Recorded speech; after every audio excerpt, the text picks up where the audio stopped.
Ang manubila ng barko guys, mas malaki pa yung manubila dun sa mga padjak driver dyan sa Pilipinas. Napakaliit. Kung gaano kalaki yung barko, ganun din kaliit yung manubila. Pag yung barko is nasa anchorage area, nakakain kami ng napaka-priskong isda. Ang laki ng mga tuyo. Tingnan nyo naman itong mga malalaking nukos, ayan, ginagawang tuyo o buwan. Kapag nandito kami sa anchorage area, dahil nakakain kami ng mga fresh na pagkain na mula talaga sa dagat. Yo, what's up guys? So meron tayong mga ibang parte dito sa barko na ipapakita ngayong araw. Sa ngayon nga pala is nandito kami kasalukuyan sa parte ng Australia, dito sa may Geraldton, Australia. Dito kami sa Anchorage area. So mag-iisang linggo na kami dito.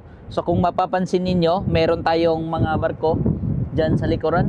Yan. So kagaya namin na nandito nag-a-anchor o ibinababa yung angkla. So siguro nalilito kayo kung bakit yung mga barko nakahilira dito or parang nakaparking kumbaga sa 2, 3, 4 at saka dito sa likod may 4 rin, dun sa dulo may 2.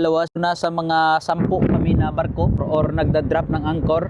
So ang ibig sabihin po niyan is nag-aantay ng schedule para makadikit or makadunggo sa may pantalan. So kagaya namin, isang linggo kami dito at nag-aantay kami ng schedule namin para makadikit or makadunggo. So, makikita nyo halos kadalasan ng mga barko is kagaya ng barko na sinasakyan natin.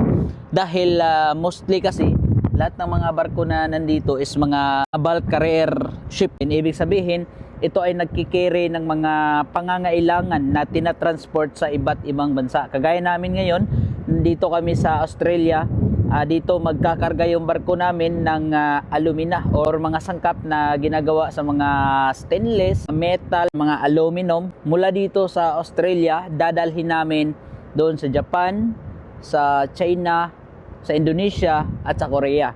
So siguro pagkatapos namin dito sa Australia na magkarga itong barko na sinasakyan natin is magta-travel na kami ng mga halos 1 buwan para makarating sa 4 na country. Ayan, tanaw natin itong barko na to. Ayan, medyo i-zoom natin ng malapitan. Ito ang barkong Teresa Glory. Yan.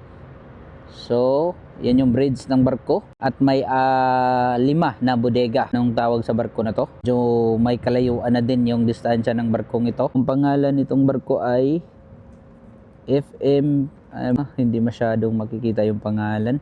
So lapitan natin dito sa may kabila. Meron ding mga barko dito na naka-anchorage din. Tingnan natin ang malapitan yung isang barko dito na naka-anchorage din. May natin sana makita natin yung pangalan. Hindi masyadong makita yung pangalan. Pero yung barko na yan is pinakamalapit na dyan sa may isla. Doon din sa dulo ay may bodega ng ating barko. 1, 2, 3, 4 at saka 5. Kung titingnan natin dito sa itaas, ayan, nandito kasi tayo sa tapat ng bridge. Kung titingnan natin yung bodega parang maliit lang, no? Pero pag pumunta ka doon at maglakad-lakad ka hanggang doon, abutin ka ng tagal kasi ang layo. Itong barko na sinasakyan ko guys, nung una nagkarga kami ng Yuri fertilizer mula sa Indonesia, dinadala namin sa New Zealand at dito sa Australia. Barko kasi na mga international, diferensya siya sa mga inter-island vessels dahil yung mga inter-island yung tinatawag natin na inter-island sa mga maritime term na umiikot lamang sa buong Pilipinas, sa iba't ibang lugar sa Pilipinas, mas iba siya i-compare pag ito ng international kasi yung barko dito sa international is napakalaki. So, may ibang parte pa tayo dito sa loob-looban ng barko na ipapasilip sa inyo pero hindi ko mapapasilip sa inyo lahat ng area nitong buong barko kasi maraming nagtatanong din sa atin kung gaano nga ba kaganda yung accommodation dito sa loob ng international vessels i-compare doon sa mga inter-island vessels. Yung international vessels guys is para siyang isang hotel.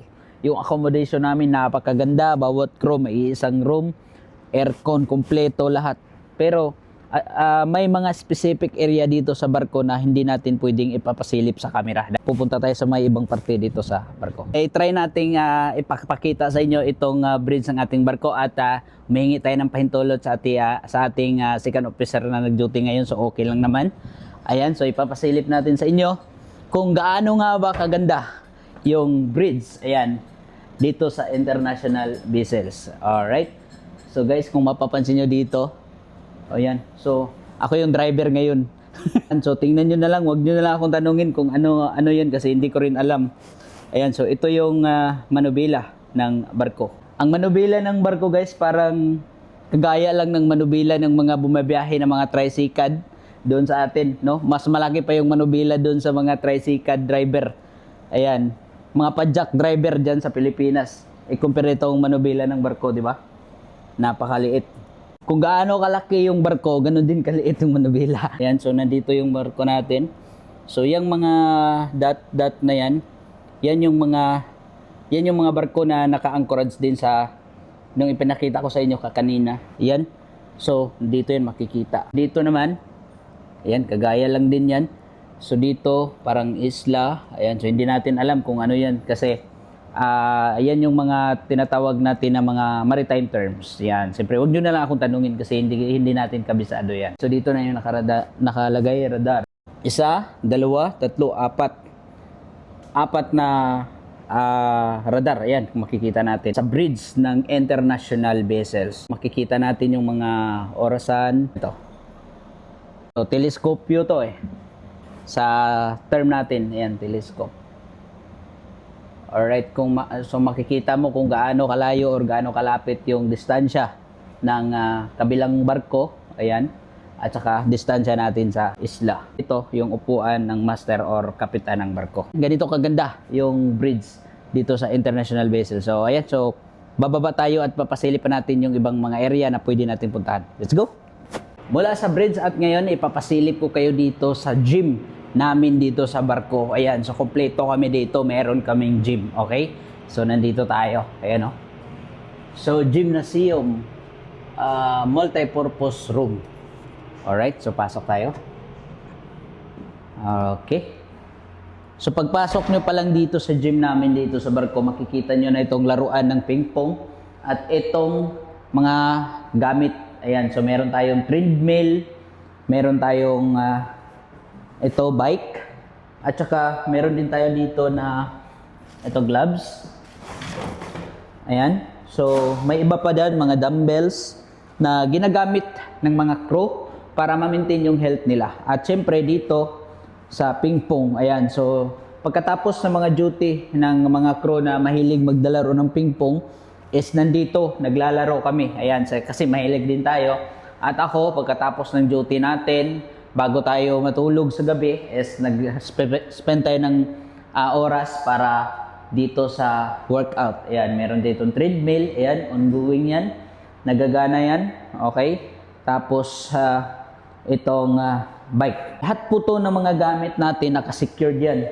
Naka-secured. Ibig sabihin, naka-bolt yan, nakadikit sa mismong sahig dahil tuwing mag-iba yung panahon, mag-alon or malakas yung alon, hindi yan gagalaw. At ito rin, tuwing malakas ang alon, hindi aalis din sa pwesto niya. Gaya nitong ping-pong rin, naka-secured yan. So lahat ng gamit namin dito sa barko, naka-secured. Meron pa ding ibang mga parte na ipapasilip ko sa iyo mura dito sa gym, is pupunta naman tayo dito sa provision chamber or tinatawag na bodega ng mga pagkain namin dito sa barko. Kasi maraming ding nagtatanong kung saan kami kukuha ng pagkain, kung saan nakalagay yung pagkain. Tara! Puntahan natin. So dito lang din sa level na to, makikita natin dito yung provision chamber. Dito sa loob na to, nakalagay yung mga pagkain namin sa barko. So tara, pasok tayo. Pasok tayo. So pagpasok pa lang natin dito, ayan na, 3 pinto yung makikita natin. Una is yung fish room. Pangalawa is yung meat room. At ang pangatlo is yung vegetable. So dito sa vegetable, dito nakalagay yung mga prutas at saka mga gulay natin. Ayan, pasok tayo. Para no. So nandito tayo sa vegetable area. Dito nakalagay yung mga gulay, mga prutas na konsumo namin. Ayan. So aircon yan. 2 to 3 buwan namin yan konsumo bago na rin kami kukuha ng another na naman na konsumo or provision. Sarado natin. So dito naman tayo sa metro. Ayan yung metro mo. Okay, so try natin ipakita sa inyo. So dito sa metro, ayan, lahat na yan is meat. Baka, baboy, manok, meat yan lahat. So, okay? So, hindi pwedeng magtagal. Ayan, ganun kalaki yung area ng lagay namin ng pagkain. Dito naman tayo sa fish room. Ayan. So, nandito yung mga lahat niyan, isda at saka mga hotdog, mga pangangailangan namin or ulam namin sa umaga. Ayan. So, sa mga nagtatanong kung gaano kalaki yung lagayan ng pagkain namin sa barko, ito yun. Bawat isang kwarto, vegetable, meat, at saka fish. Malaking bodega na parang lagayan ng 2 to 3 buwan. Budgetin namin within 3 months. So, pagka after 3 months, dun ulit papasok or kukuha again ng pagkain para sa aming lahat ng crew dito sa barko.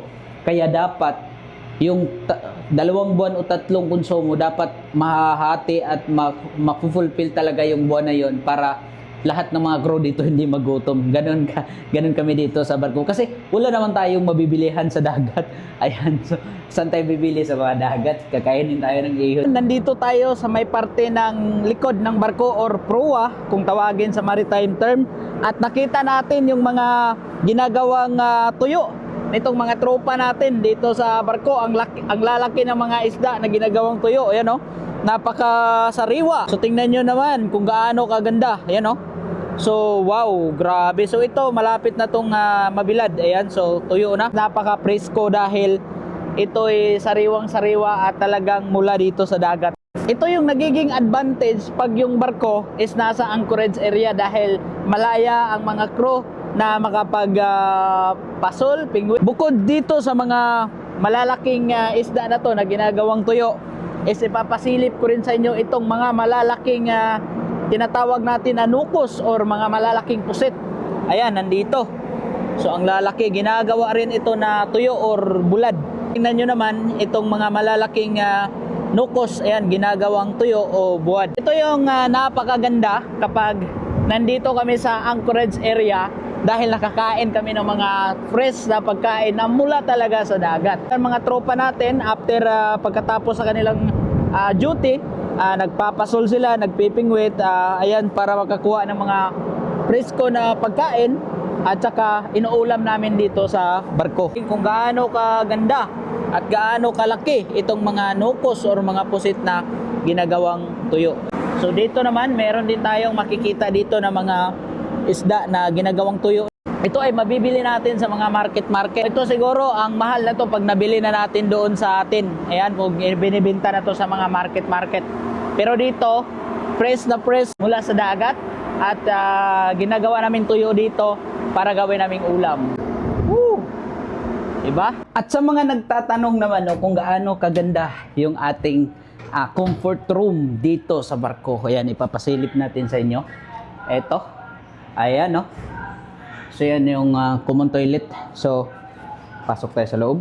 Mapapansin nyo, ganun kaganda yung aming common toilet dito sa barko. Ayan. At meron pa yung mirror. Ayan, no? Sa mga nagtatanong kung meron ba kaming CR or comfort room dito sa barko, ito yung sagot. Kung gaano kaganda. Tingnan nyo naman kung gaano kaganda yung comfort room namin dito sa barko. Linis-linis, ang ganda ng bowl. At syempre, ayan, so may tubig, kompleto yan. Ano? Merong gripo. Dalawa yung gripo na ginamit namin. Kung makikita nyo pula at saka blue. Ang pula, ito ay mainit. Mainit na tubig.